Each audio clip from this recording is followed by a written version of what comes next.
All right, another day, another dollar. Welcome back to another episode of the C-Suite Unfiltered. Let's go. How's it going, sir? Good, man. Good.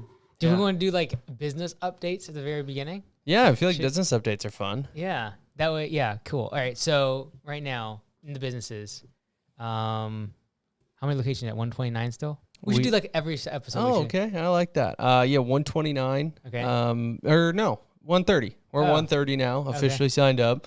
Another person emailed me today, ready to go. Cool. Marcus. Cool. You know who you are. So, yeah, that's how many locations we're at. A few people in the pipeline. Next training's July. Most of the slots are full. We do have a few left, but yeah, it's looking good. We're excited. Cool. Yeah, tomorrow we have a couple big features coming out at Copilot, so that's fun. Nice. The dispatch boards you're getting redesigned with the map, being able to float the map as you scroll down, and then just readjusting the listing format to be able to be thinner, so you get more per view. So yeah, that's kind of a big deal for me. Nice. But I hired another developer on the weekend. Cool. He worked, the guy I talked about last week, worked at Adobe. Yep. So I hired him, he agreed and everything, and so I'll probably get one more. Nice. So we'll see. Yeah. How's I feel like we haven't talked about like landscape business course, like long-term media, long-term web design, home service, all those, design. all your side hustles. They're going good. You know, it's a more of a slow burn. It's directly correlated with the media team in terms of like, how well the media is doing. That's typically how well our leads do for like long-term media and all the rest of it. Long-term media has done really good for us this year, in part because I tied some of the compensation of the team to it. Nice. So they started making sure things really went well. Just like with upselling and like sending emails for abandoned checkouts and stuff like that. So it's done well. It breaks even. Like we lose money and then we make money and we lose money like month over month. But it like usually doubles or triples every year. So like in 2020 was the first year I actually had Josh start full time. So it's really been almost 3 years that I actually had a media person of any sort. And so, I think that year I want to say I did like 100K or 80K in revenue maybe. And then it's just like doubled and tripled every single year. So this year we'll do over $1 million easily. Nice. And I think last year we did like 7 or 8, I forget. Yeah, somewhere around there. I remember talking about that with you and the media guys. 750K. And you've like 6x'd your staff for media. Yeah, like in 3 every years. dollar it comes in. So we just look at every single month and be like, okay, either A, I'm doing raises, or B, we're getting equipment, or C, we're getting more team, or we're out offering like a free something. So like we'll do a free course. So like we're going to do a free course on taxes. It'll cost us because it's a substantial amount by the time we do recording and editing and making a website and all the rest of it. But like the goal of the media team is simply break even. So every dollar we make and all that other stuff we can put back into that. Nice. That's awesome. Your YouTube subscriptions, you're up, man. How many you got? 84, 85? 84, 85. If we're on a downtrend, we kind of changed up shorts a little bit, but I think it'll be a higher value audience. We're kind of gearing up for June. So I think June's going to be big. I just don't know how big. I don't know like if it's going to be like, I don't know. I could guess. I don't know. Do you want to get into the shorts thing at all? What? Do you want to get into that conversation at all? With the Franchise Advisor Council? Council? How unfiltered do we want to be? Okay, so the Franchise Advisor Council was basically like, hey, some of the shorts, are they really good for the brand in terms of, and if anyone wonders why we're sweating, it's like 80-something degrees in my house because I don't have a very good AC system. Well, I have an AC, but it's like a wall in my bedroom. So my bedroom is cool, and that's it. So the Franchise Advisor Council. So what's crazy is I had already talked to the media team, and kind of said like, hey, we need to change things in the shorts a little bit because this could be misinterpreted, just in terms of the overall brand. So they were mostly concerned about like making customers look bad or making us look bad, like the brand. And especially when it was like the customer would call and just be like, not be able to do math or like just was just dumb, and we were putting those as shorts. I could see their point 100%. Prior to that, I had already talked to the media team. So really, actually, when they brought it up to me, we actually looked forward to everything we had scheduled, and everything was actually kosher, and we didn't have to change anything because we had already talked about it and already made changes. So we're kind of making more of a pivot towards what I feel the higher value audience anyways. And it's something that like over the past 3 months, we learned a lot about what makes shorts work, what doesn't work, what converts over to long form, what doesn't convert. So I think we learned a ton. Cool. And so I think we can switch now to more of an educational business type short, but and not have as many views, but have a much higher value audience that we're going after that is business owners. Because when you start doing like funny reaction type, Karen type shorts, you bring in a whole very, very wide audience. Cause it really is going after the broad market.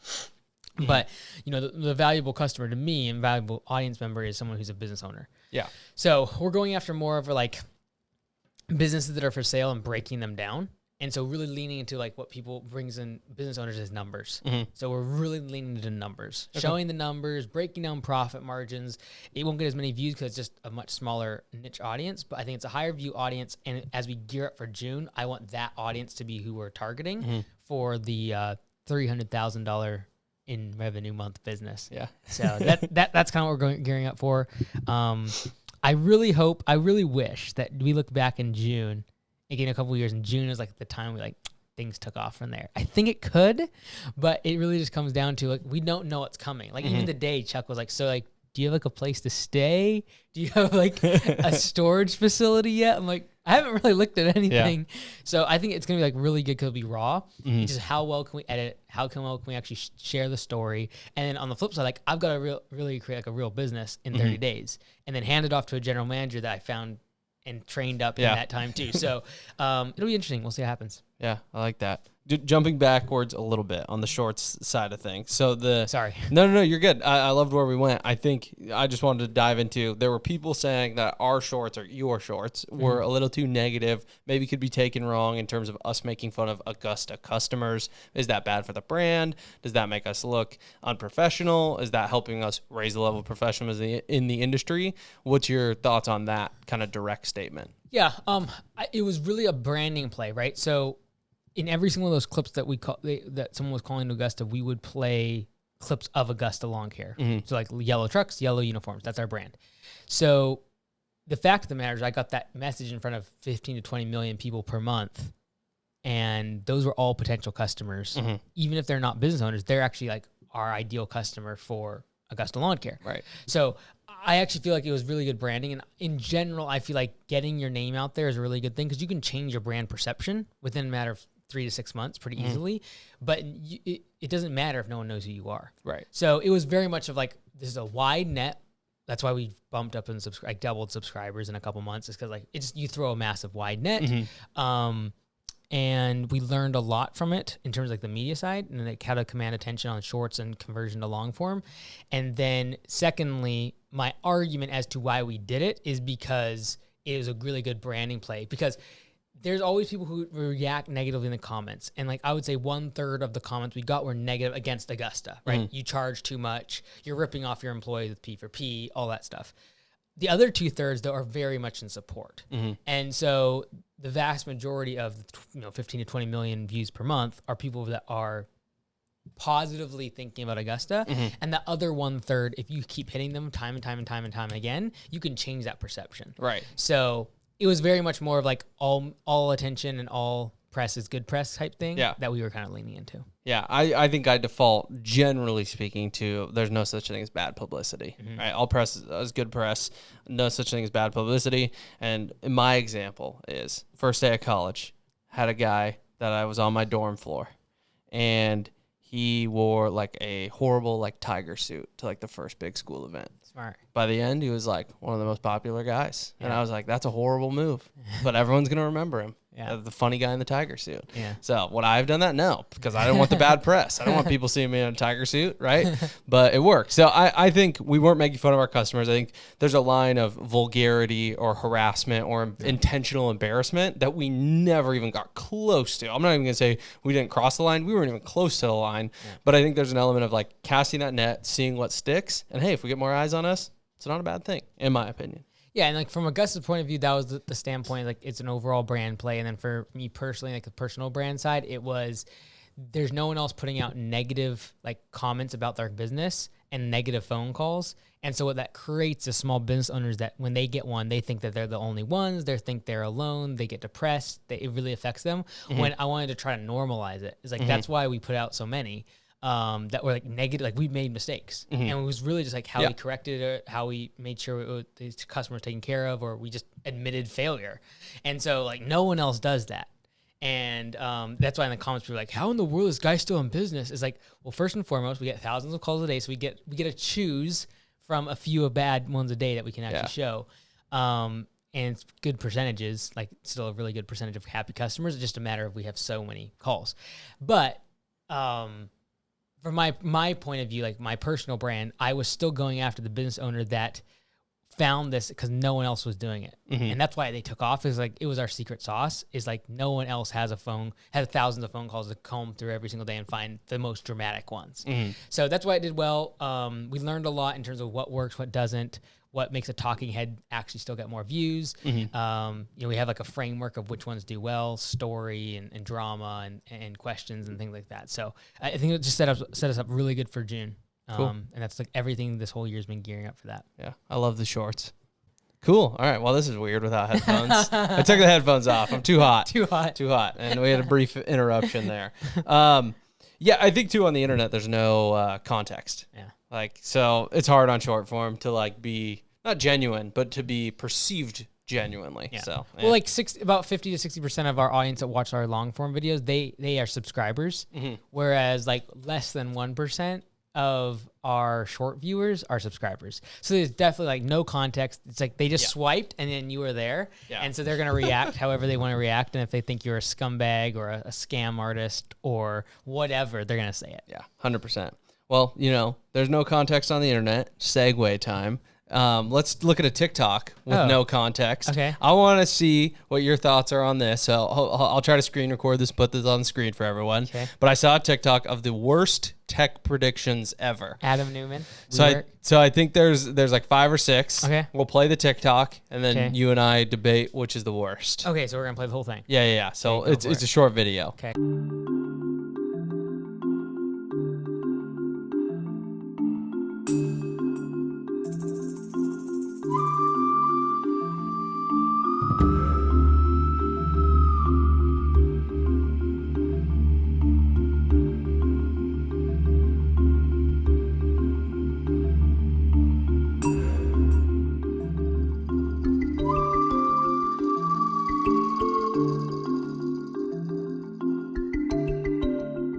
All right, everyone, watch the TikTok. I'm going to try to screen record it. I need the media guys' help with that. But let's start from the top. So these are the worst tech predictions someone put on a TikTok short. Now, I did not verify these things, but but it's the internet, random. So who cares? Speaking of no context. No context. Yeah, I didn't verify. I don't have time to verify this. I'm just going to take it. But I feel like some of them I do recognize for sure. Yeah, so the first one, Bill Gates, 2 years from now, email spam will be solved, 2004. Yeah. So, I mean... I think we just underestimate. Every single one of these I think has a learning. So do you want to go through each one? Yeah. Let's just quick thoughts. Yeah. So quick thoughts on this one is the fact that to every technology improvement, there is going to be a what's the word? Like a perversion. Like the scam artists, they're always going to be they're going to catch up. Yeah. Right. And so with AI, that's what everyone's worried about because it will happen. And I think this is 20 years ago, but now we understand that, and that is every new technology comes with bad actors, right? And they're gonna figure that. I think in 2004 we were just much more not oblivious, but looking through rose sunshine goggles or whatever of technology. Yeah. So I think this is kind of a given now. My 2 thoughts on this: say that to my spam folder. Bill Gates. It's massive. Yeah. All right, Steve Chen, from the co-founder of YouTube. There's just not that many videos I want to watch. That's rough. Yeah, I think it's just a matter of in this case too. In 2005, the iPhone wasn't predominant. There wasn't not all of those cameras. Right. Back then, let's just call it for every million cameras back then, there's probably 1 billion today rolling around in terms of actually that could create content, and then the access to even distribute it. Right, when YouTube in 2005, it wasn't not commonplace to upload videos to YouTube. The UI was janky; it took forever. Internet was so bad to get it up onto it was bad quality. There wasn't HD prevalent. So the access to the production, the distribution, all of those things, and the technology is just so much increased in 20 years, right? Yeah. But so now it's a matter of we took the scope of videos, and now we have 1,000 times that because we all have a production vehicle. Yeah. See, now there's too many videos I want to watch. So that's my 2 cents. Hey, how do you do? So I use the watch later thing. on YouTube. Well, okay, If I ever see a video, I watch it, just put it into watch later. Yeah, fair. And sometimes I'll get to 40, 50 videos. And then they'll usually, like, in a day, I can knock them out. If there's, like, just not much going on, or if I go on a run, I'll download the entire list and just listen to them all. So that's kind of how I've done Watch later works. I'm also an insane person. Sometimes I'll just leave the tab open. Like, because I watch a lot of YouTube on my desktop. Do you watch videos on your desktop? Yeah, dude. Dude, are you a serial killer? As like a listener. Like, I'm more of a YouTube listener than I'm a watcher. Does that make sense? Yeah, but then why would you need on a bigger screen? Well, more like business content. I don't know. Because I'm using my laptop all day. I know, but you're using your phone. It's sitting right next to your laptop. You don't have to have a tab open. Yeah, but then I don't have to touch my phone. I don't know. I do my YouTube mainly through my laptop. That's hilarious. Yeah. I never watch YouTube. Well, and I don't have a YouTube Premium. Because I'm cheap, and it's easier to skip ads and navigate. It's easier to skip ads and navigate desktop YouTube versus mobile. Yeah. All right, so we got Larry Ellison from Oracle. Maybe I'm an idiot, but what is cloud? It's gibberish insane. Honestly, the cloud was like not a thing until like even 10 years ago. Yeah. Like this is 20 years ago, but like even 10 years ago, it was not common to like store things in Dropbox. Like Dropbox was hot 10 years ago, right? But it was still not commonplace like Google Drive is now, and like sending links for videos, and that was not common. So I still remember thinking like the cloud was kind of a bit of a thing, like a fad. Yeah. Because it was just like, it was a joke. It was just kind of a running joke for a long time, like things up in the cloud. Like Fugazi. Yeah, whereas now not everything is, right? Yeah. So I don't know. Yeah, it's wild, especially from one of the biggest tech companies in the world. But it just goes to show that even someone who's around something all the time, they can still make incorrect predictions and faulty judgment. And so that's when it's like being humble enough to realize that these same people that said this also are making billions of dollars off of just course correcting. Because each of these people, if they would have just said like, oh, email's gonna, or like the cloud's never a thing. Well, now Oracle makes billions and billions of dollars on the cloud because someone, Larry and otherwise, were able to be like, hey, that was our prediction, our thought, but we're not gonna marry it. We're gonna be open to what the market says. And for every one of these people that were like, the only reason we're joking about these people is because they're successful now. Right, yeah. But we're not joking about all the people who also said this, but then stayed on their course and just kept going like, oh no, email's never a thing, or like, the cloud's never a thing, and then now they're in oblivion. Yeah. Right? 100%. This is more just a funny thought exercise because these are horrible takes, objectively, but obviously they are successful. But the only reason we're listening to them today is because they're successful, and the only reason they're successful after making a horrible prediction is the fact they're able to course correct. They're able to adapt and overcome, Okay, so next one? Next up. So we got the man himself, Steve Jobs. Buying music is bankrupt. You could have the second coming in a subscription model, but it might not be successful. Yeah. Same thing today. Like the reason that Apple is currently right now at all-time highs is because their ability to do subscription and have self-services instead of just iPhones. Yeah. Right. So, there should be no pride in predictions or the ability to make pontifications on the future. Rather, taking current data and modifying and course correcting. That's what's important. Yeah. And that's why, like, even when it comes to things like prediction about the economy or like our industry, like it's like, look, I'm going to make them, but like I could care less whether or not they're right. Because like in a year, I'm going to make a completely different set of observations based on the data that's in front of me then.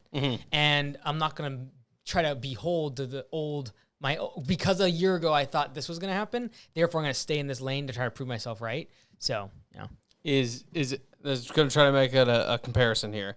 Is Apple Music to Spotify what in 2003, right? Steve Jobs, what like Sony Walkman users were to iPhone and iPods.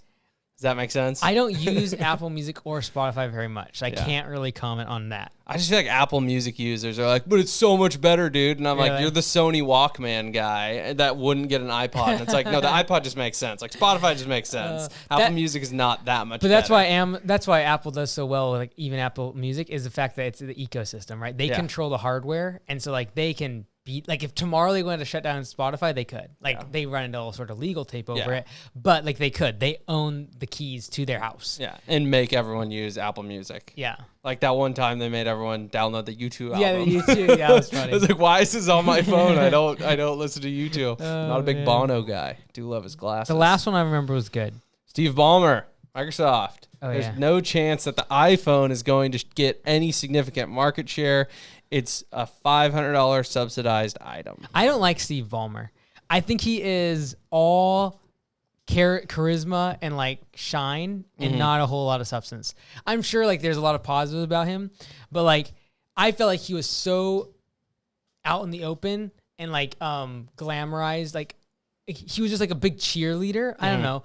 And he kind of rode the wave of like post 2008 in terms of like his success.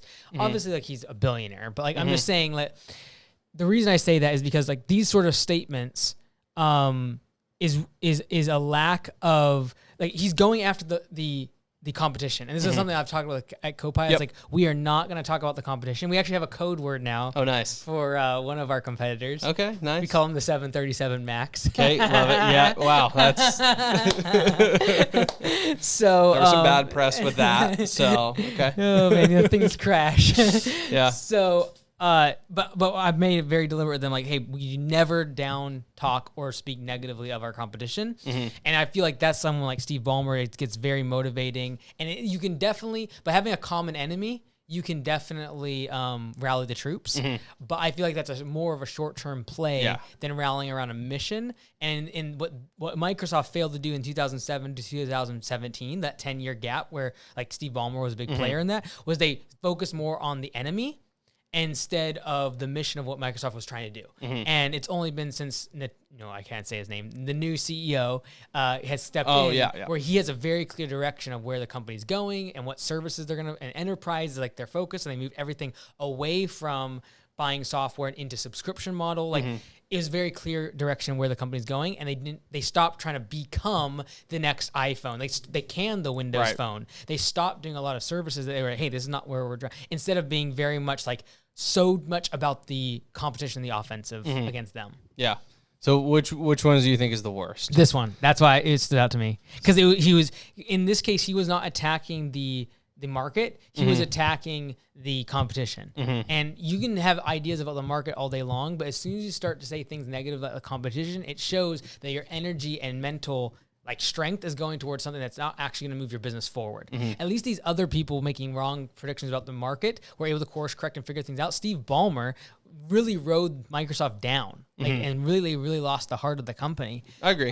Because in my opinion, he was focused on external factors outside of the company.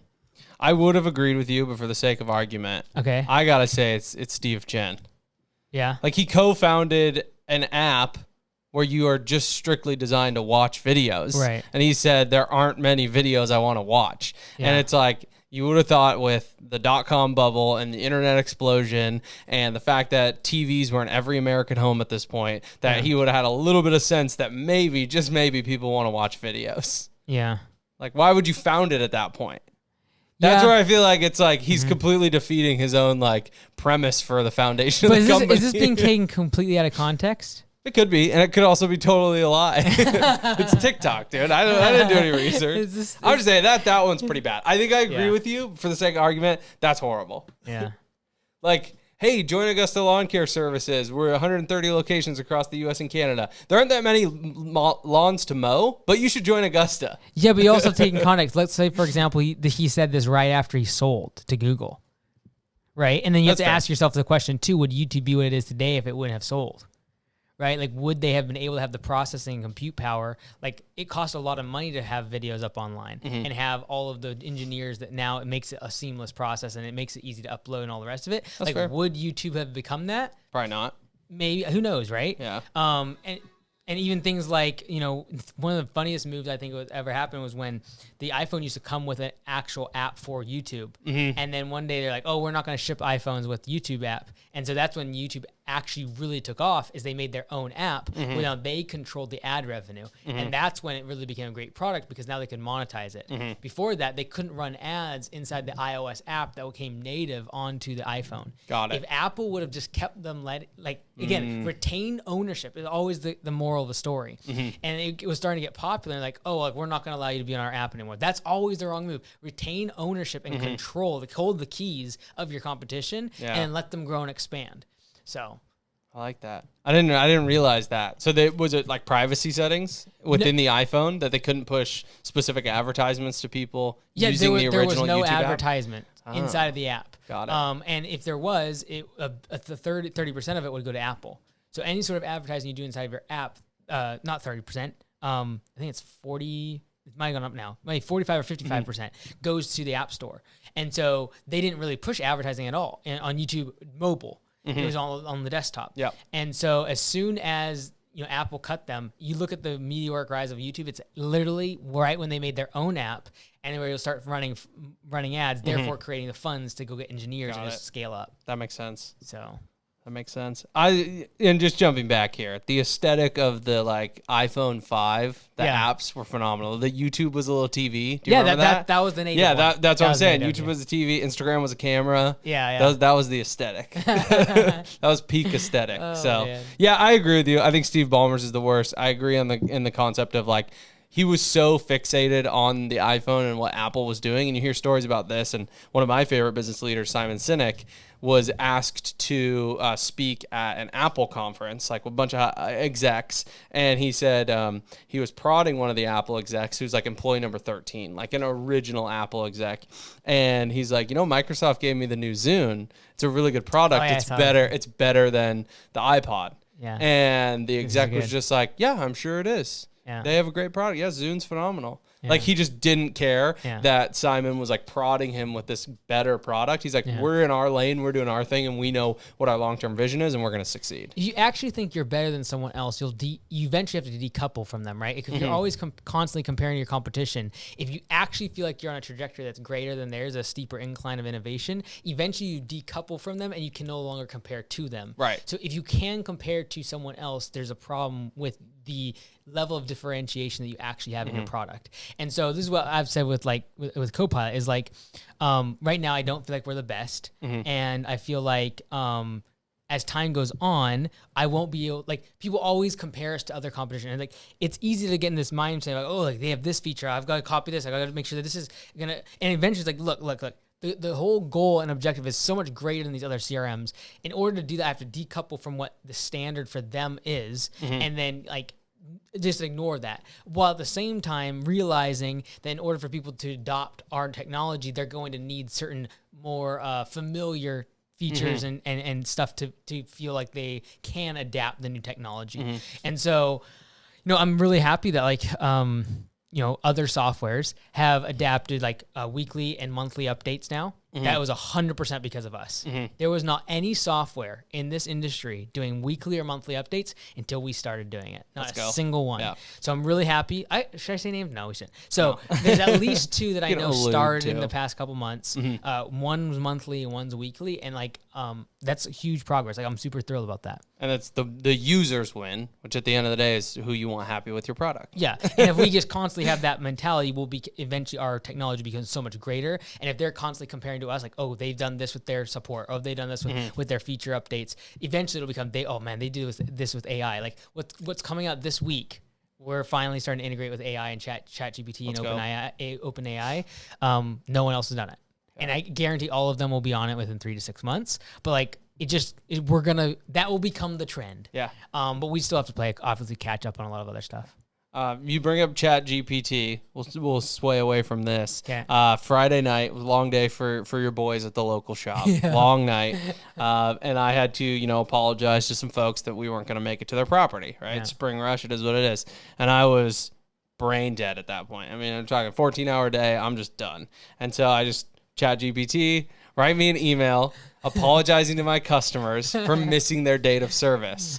And it spit out this great email, and I just said, make it shorter.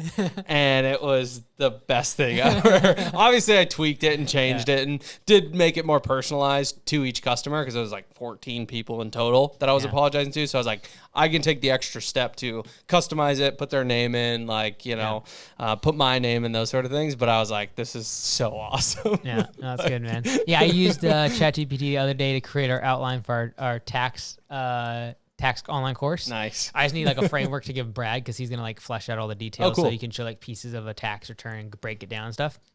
So I'm like, hey, like, here's the outline, and I even told it like number of sections that I wanted, I had different topics I wanted to cover. I told it to have like catchy titles. Nice. Like a whole bunch of stuff. It was great. Nice. It was really good. Speaking of which, have you tried out Google Bard? Oh, I've heard about it, but no, I haven't. It has recent, like, it's not dated. It's up to date. So you can ask it like for example, you could use it for this pod. You could be like, give me the top 3 headlines in business today. Nice. And it'll give you, because it can search the internet. Yeah. I did see an example of this. It was someone that was like, what are the best like rides at Disney World for my kids ages X and X? Yeah. And it did like this perfect outline of like, here's your itinerary. And I'm like, that's cool. Yeah. Like that's a really cool feature. ChatGPT can do that, but what Google Bard is currently better at it than compared to ChatGPT is that it has recent data. Whereas currently ChatGPT is only historical up to, I think, 2021, like October 2021. But it'll catch up. But it's great. The fact that there's now like a really good innovation. In my opinion, they've had Google Bard for at least a year or two, but they've not released it because then it would become all sorts of security breaches and antitrust stuff. Whereas now, because OpenAI jumps into the game, I guarantee you that's like, okay, great. That's our permission to like release this into the ecosystem. So it'll just be interesting to see how Google does it, because they don't want to jeopardize their Google search revenue, which makes up like the vast majority of their profits. And so it'll be interesting how they play the game and how they integrate that. I want to throw out a name, changing topics. Okay. Billy McFarland. Oh yeah, FYRE guy? Yeah, FYRE Fest. Yeah. Dude, let's talk about him for a second. Okay. We've never talked about him. Okay. As of today, he posted a TikTok that is official. There will be FYRE Fest 1.5, the musical. 1.5. He's doing a musical, a Broadway production, or maybe not a musical, but a Broadway production of FYRE Fest 1.5, and FYRE Fest 2.0 is official. What's 2.0? Like actual? The actual FYRE Festival. What? Yeah, it's official. On his TikTok 9 hours ago. I watched it while I was driving over here. Way. So Billy McFarland, very interesting character. Right when he got out of jail, I looked him up because I follow him on Twitter because he's just an interesting character, right? Yeah. Just one of those guys you kind of want to see what happens. Is he going to succeed or crash and burn again? Either way, I'll enjoy it. Yeah. And I almost did this. It was right when we like released the pod, because that's when he got out of jail, like last winter. $800 for an hour. I almost booked it. Really? Yeah, just to get him on the pod. I was like, so subscribers, let's like and subscribe so I can have some funds to get people like that. He was doing consultation calls for an hour. He was like, I'll literally do anything for an hour, $800. Wow. Because he has to pay back all these like investors and people that he basically defrauded. Right. So yeah, what are your thoughts on Billy McFarland? And should we maybe give some context? Yeah, like I feel like everyone knows who he is at this point. Yeah, like part of it is I do believe in like, if you go to jail and stuff and you go through the criminal justice system and like you've done your time kind of thing, you can kind of get a blank slate. The thing is he left a lot of investors high and dry though, and like just to walk away from them, I don't know. Like it sounds like based on what he said in the past, he wants to pay them back kind of thing. I think it's interesting that he's using the same branding. Like if I was him, I would go into a different industry, not in a different industry, but like pivot some different direction. Because I think he has enough of a name because of all the stuff he's gone through that he could actually use that brand awareness. Like we were talking about, like you can take bad press and like channel in a different direction. I don't think he's going to be able to create a big enough business to pay back all his investors using this type of leverage, like this method of like, musicals and like an actual FYRE Festival. I don't think it works. Yeah. Like, I don't think the economics are there. I think he should have gone into more media side of things. Like obviously he's good at commanding attention, and there's always people that like go after that. So I don't know, maybe a media agency. I think he would have done well at that. He obviously knows how to promote. So, that's just my 2 cents. The original FYRE Fest, to give context if people don't know what we're talking about, and if you don't, go watch the documentary on Netflix. Did you ever watch the documentary? I did, yeah. Phenomenal. Yeah. Just it's crazy. on YouTube too.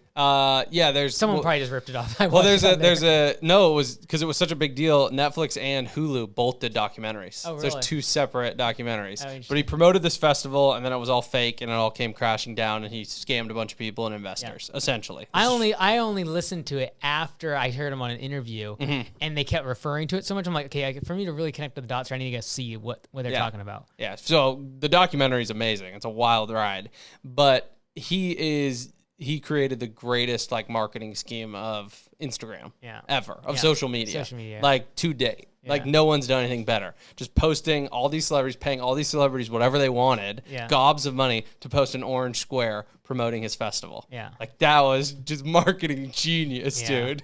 You create an allure, you create a scarcity, you create this level of like, I want to be involved in that. Like my favorite celebrities are posting that. How do I get involved in what they're talking about? Yeah, it's tough because he's jeopardized his biggest fan base beforehand, like they're already jilted against him. And so like, unless you were like, hey, you all can come for free, well then now you can't make any money on it. So like, it's just, I think it's a bad spot. I would have personally taken FYRE Fest and taken the brand and done something completely different with it. And literally the mission statement was to pay back your investors. And then like you build a great business off of that. And then after you pay back your investors, you have a great business. Yeah. Which I guess I didn't say explicitly that he is planning on paying everyone back. And so through this, he is. Yes, he is. He's very adamant that he's going to pay everyone back. I don't know if that means everyone that attended or if just people in the lawsuits. I don't know the specifics, but he did say that in the TikTok. He's like, I'm going to pay everyone back, and we're going to do FYRE Fest 2, and we're going to do it right, and this has to happen. So I'm a big fan. So here's my thought process. I'm going to throw this out there. We need to get subscribers so we can monetize this channel. Okay. And then I will go to FYRE Fest. And here's the thing. Mike, you know me. People think Lee just wants a free ride to FYRE Fest. Me going to a music festival would be my least favorite thing I could ever possibly do. I would hate that. I would hate every second of it. Yeah. But it would be phenomenal to go and see if it actually happens, if they were able to make it successcul and document the whole thing. The thing is, there's going to be so many people doing I know. That's the unfortunate part. Yeah. But I'm like, I don't know. I personally don't think that will be successful. I think he should have channeled it in a different direction that was higher leverage than like most festivals don't make money. Right. You know, most in-person events don't make money.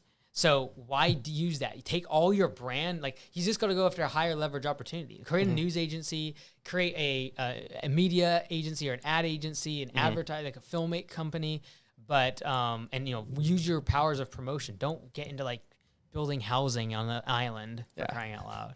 Yeah. Well, and you're seeing it too with musicians. I know this is kind of the rabbit hole, but like Coachella, right? Frank Ocean basically like didn't show up for his performance or performed for like 20 minutes and people were super mad about it because like they pay hundreds of dollars. And I feel like artists are becoming more independent, right? Taylor Swift had her whole battle with Spotify. You had the Frank Ocean incident at Coachella. Just recently it went viral. Young Money Records, which is Lil Wayne, like hosted a concert and basically just stopped it like 30 minutes in. And I'm not saying these are good things, but I feel like if artists are becoming more independent, like festivals are going to be the wayside eventually, in my opinion. And where a lot of these like really popular artists make their money is in their tours, right? Because the music gets ripped off. They make pennies on Spotify when it gets listened to. The money is in like bringing in a large audience. But in festival is different because the artist usually doesn't make anything, or like they make very pennies compared to the event organizer. And so I just feel like festivals have so many layers of management and like layers of like planning and like we've ran events. Like in-person events just don't make money unless you're literally talking about like a Taylor Swift concert where people are willing to pay whatever to get in. Yeah, I don't think that he command enough attention or audience to make that happen. Like I don't think he's gonna get $5,000 a person or anything crazy like that, and therefore it's like the unit economics are tough to work. Yeah. It's interesting. Yeah. I don't know. I'd love to see it. I'm watching Billy McFarland very closely. Anytime he tweets, I'm reading it. Like I love the story. I'm very intrigued as to him as a person, as an entrepreneur. I just think he could have done something higher leverage. I agree. So, all right, well, let's wrap it up. Non-financial advice. You got anything for the people? I'm going to come up with the next 30 I feel like I don't have anything for the people either. My non-financial advice is if you need a wedding officiant, I can do that. Oh, yeah, you're doing your first one this weekend? I'm licensed now. You know, some of my peers. Only in Washington State, though. No. Universal Life Church, baby. Me, Richard Branson, Conan O'Brien, just a few of my colleagues. Just a couple of my colleagues, to name a few. Oh, man, that's hilarious. Yeah, so I'm officiating my sister's wedding on Friday, so in a few days. Very excited. Cool. So, yeah, but there you go. There's your non-financial advice. Okay, my non-financial advice is don't get an Apple Watch. Oh, okay. All right. Get one of these. Oh, look at you. I didn't even notice. No, that's fine. Okay, so I have had one of those. Yep. All right. Opted for one of these. Very good decision. I can buy approximately 10 of these for the price of one of those. This is the lower level model. How much is that? I think this is on $250. Okay, so these are $35. Okay, see, so yeah, the lower level model. 7 of these. Okay. 7 of these, okay? This lasts 14 days on one charge. It is waterproof, sweat-proof, never had a problem proof, and in like 10 minutes gets charged up. That dies every day or two. No, 3 days. For me, I'm a low-use user. Do you use it at night? No. You don't wear it at night? No. See, that was the main reason why I wanted to have it, is to track your my cycles. sleep. Okay. Yeah, dude. Like, why else would you have an Apple Watch? I mean, my wife bought it for me. My producer. Okay, I guess. No, I know. Honestly, I like it. I think it's valuable when you're having like meetings or like quick updates. I have mine set up to be like not a nuisance. Yeah. So I only get important notifications on it, and it's a cool watch. And I told you last pod, I've been getting into golf. So I use it for golf too. GPS, it's great. Yeah, it's great for golf yardage. It's great. I don't know. I like it. That's cool. It's cool. I think I literally use mine as a health tracker. Like steps, activity, standing up, and sleep. And really helps with my sleep stuff. And when I was on 75 hard, this is the greatest thing that's ever. Cool, yeah. Because the digital screen of your activity, your stand, your movement, your calories, like all that stuff. So, cool. So $35 for one of those bad boys? Best. And I'm not worried about breaking it or losing it or anything because it's $35. Yeah. I've had it for years. I'm not hard on my stuff. So like I know I'll have this for years. But when I worked out in the field, I wore mine, and it was like I was always thinking about like, oh man, like because I did get like a gash on it one time, and because I was leaning over the there's literally P2 leaning. You know, in P2 there's the aluminum siding. I was leaning over, and because I was short, I was like right there, and it just gashed it. And so from then on, it was like, oh, I was like worried about it. Yeah. Well, that's the pod. Thanks for listening. Appreciate y'all. Like and subscribe, as Lee would say.